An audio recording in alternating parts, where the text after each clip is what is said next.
안녕하세요. 여러분의 파생상품 가이드 블랙스톤 H입니다. 오늘은 투자를 하다 보면 누구나 마주치는 적, 바로 금리 변동으로부터 여러분의 소중한 자산을 지켜줄 아주 강력하고 스마트한 전략이죠.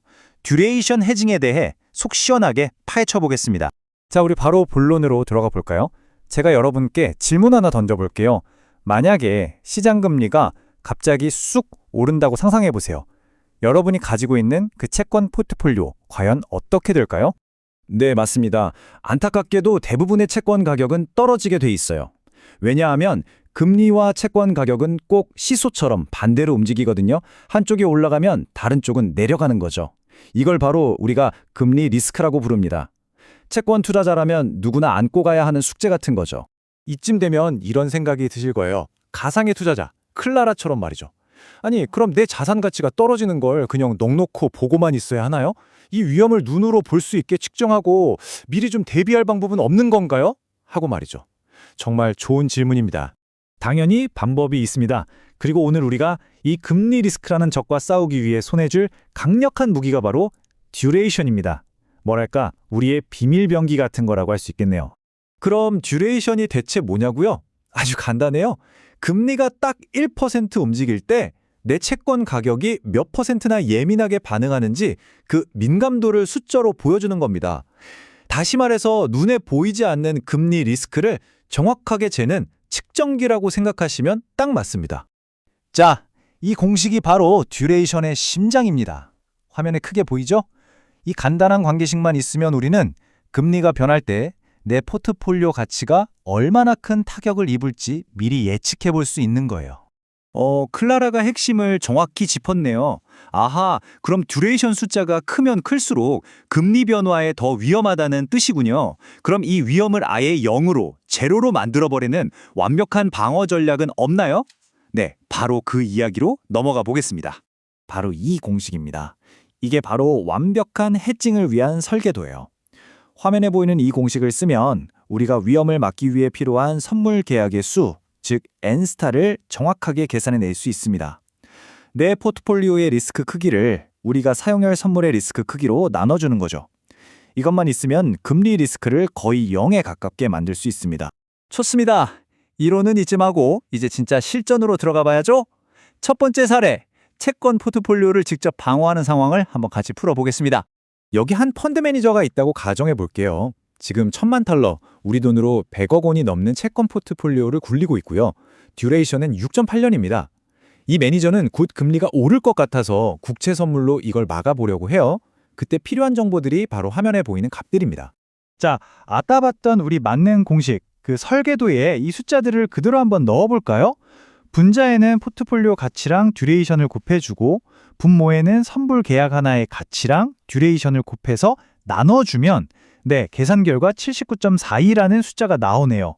소수점은 거래할 수 없으니 반올림하면 이 펀드 매니저는 국채 선물 79계약을 매도해야 합니다.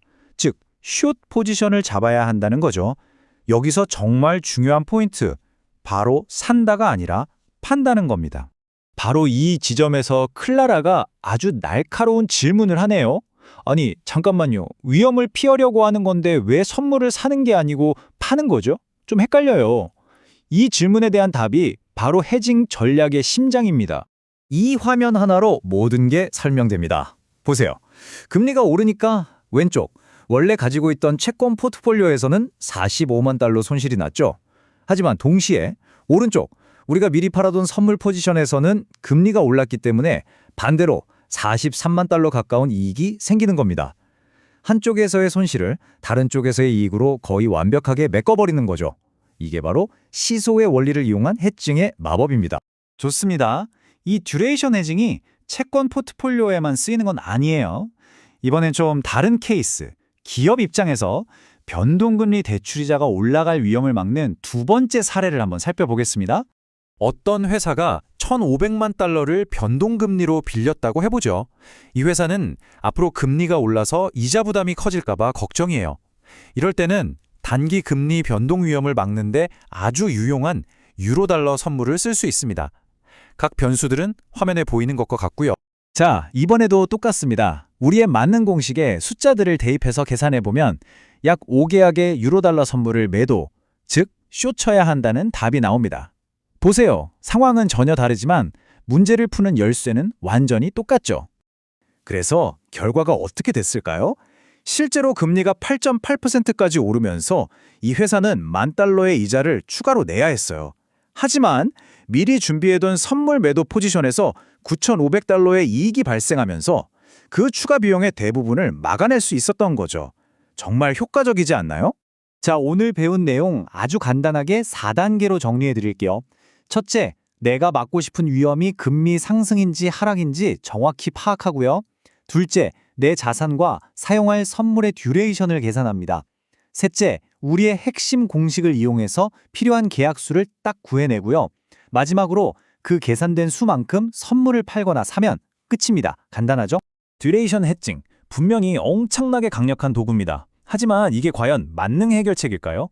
사실 오늘 우리가 본 모든 계산은 금리 곡선이 평행하게, 즉 장기금리와 단기금리가 똑같이 움직인다는 가정 아래에서 이뤄진 겁니다. 만약에 장기금리는 조금 오르고 단기금리는 확 오르는 식으로 금리 곡선이 뒤틀린다면 이 전략의 효과는 어떻게 달라질까요? 이 질문을 여러분께 숙제로 남겨드리면서 오늘 설명을 마무리하겠습니다. 지금까지 블랙스톤 H였습니다. 감사합니다.